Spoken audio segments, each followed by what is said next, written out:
2019 ఎన్నికల్లో జనసేన అధినేత పవన్ కళ్యాణ్ను ఓడించిన ఆ నియోజకవర్గంలో ఇప్పుడు వైసీపీ పరిస్థితి ఏంటి?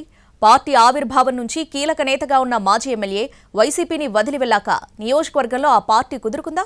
కార్యకర్తలకు అండగా కొత్త ఇన్ఛార్జి నిలబడుతున్నారా? కీలక నియోజకవర్గంలో పట్టు కోల్పోకుండా ఉండేందుకు పార్టీ నేతలతో నేడు జగన్ సమావేశం కానున్నారు.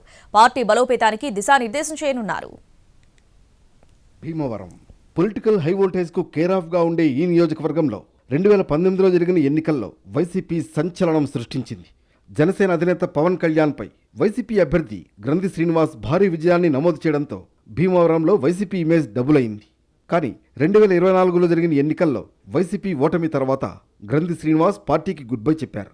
అప్పటి నుంచి దాదాపు 7-8 నెలల పాటు ఇన్ఛార్జ్ లేకుండానే భీమవరం వైసీపీ నాయకత్వం కొనసాగింది.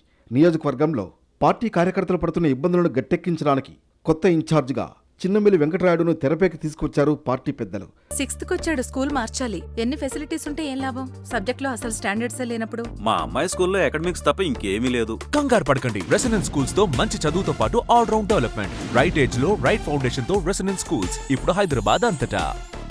ప్రస్తుతం పార్టీ ఇన్ఛార్జిగా కొనసాగుతున్న చిన్నమిల్లి వెంకటరాయుడు ఆశించిన స్థాయిలో భీమవరం రాజకీయాల్లో రాణించలేకపోవడంతో కీలకమైన అసెంబ్లీ సెగ్మెంట్లో వైసీపీ ఇంకా వెనకబడే ఉందనే టాక్ వినిపిస్తోంది. మరోవైపు వైసీపీ పశ్చిమ గోదావరి జిల్లా అధ్యక్షుడు ముదునూరి ప్రసాదరాజుతో శాసనమండలి చైర్మన్ మోషన్ రాజు తరచూ భీమవరం రాజకీయాల్లో తలదూర్చడంతో అక్కడి నేతలు అసంతృప్తిలో కొనసాగుతున్నారని తెలుస్తోంది.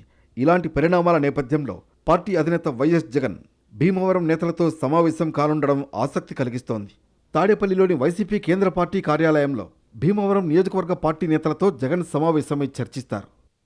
కీలకమైన అసెంబ్లీ నియోజకవర్గంలో అంతంత మాత్రమే ఉన్న నాయకులు, కార్యకర్తలకు జగన్ ఎలాంటి దిశానిర్దేశం చేయబోతారు అనే అంశంపై ఆసక్తి నెలకొంది.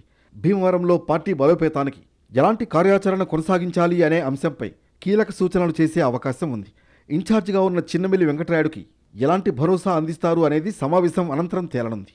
భీమవరం రాజకీయాలు మొత్తం నరసాపురం పార్లమెంట్ పరిధిలోని అన్ని అసెంబ్లీ నియోజకవర్గాలను ప్రభావితం చేయగలిగే అవకాశాలు ఉన్న నేపథ్యంలో ఇవాళ జరిగే సమావేశంలో నేతలతో జగన్ ఏం చర్చిస్తారు, అక్కడి నేతలు ఎదుర్కొంటున్న సమస్యలను అధినేత దృష్టికి ఏ విధంగా తీసుకువెళతారనేది చర్చనీయాంశమవుతోంది.